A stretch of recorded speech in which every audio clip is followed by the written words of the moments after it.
Got my hydrangeas taken now. Just show you what I do next. Basically, snip off any of the side shoots, like so. Because you don't need all these leaves. These leaves will just cause it to lose a lot of moisture. So, basically, you want as little leaf. You need some to help it photosynthesize.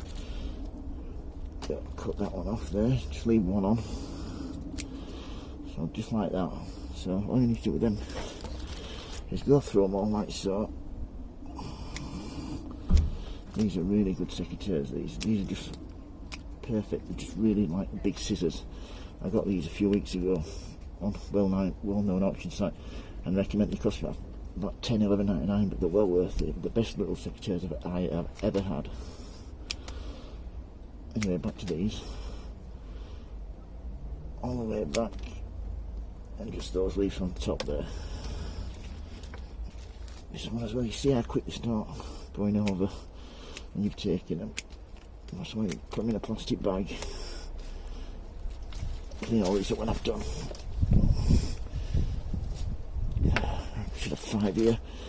Might be perfect to buy these at the garden centre. You're probably talking £20–30 for mature plants.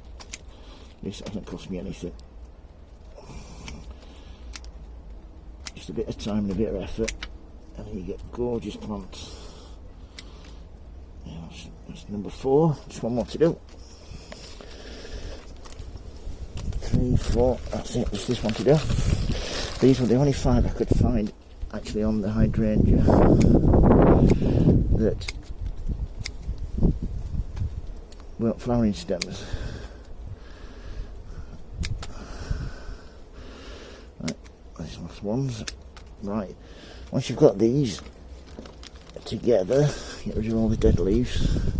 Make a little bag that I keep them in, just to keep the moisture levels up, even just for a few seconds. So right, what do you do now? Put the secateurs to one side. Let's get these potted up. These hydrangeas, buy from the garden, so you're talking about saves you plenty of time coming on. This is a peat-based compost. I use it for all my cooking. Really good quality. Good water retention and good drainage.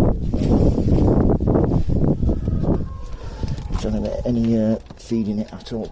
But it did have. It's been left outside for 6 months, so all the nutrients should have washed through now. So it should be nutrient free. This is what you want with hydrangea cuttings. You don't want any feeding in your compost. You want a good free draining. Want a piece wet as well. And we're done now. Anything else on my gardening channel, don't hesitate to ask.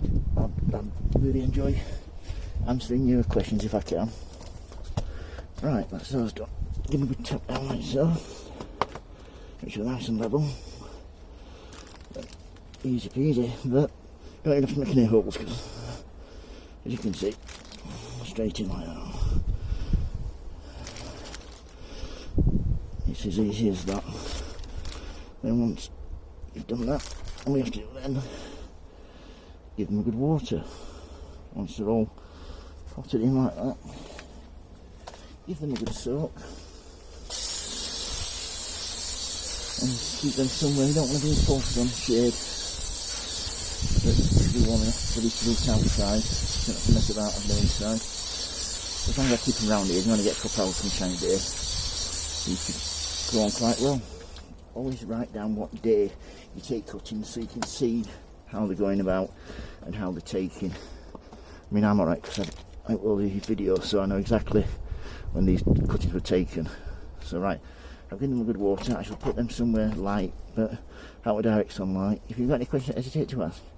If you like the videos, folks, please subscribe. Remember, happy sowing, happy growing. Please keep safe. Thank you for watching. Bye.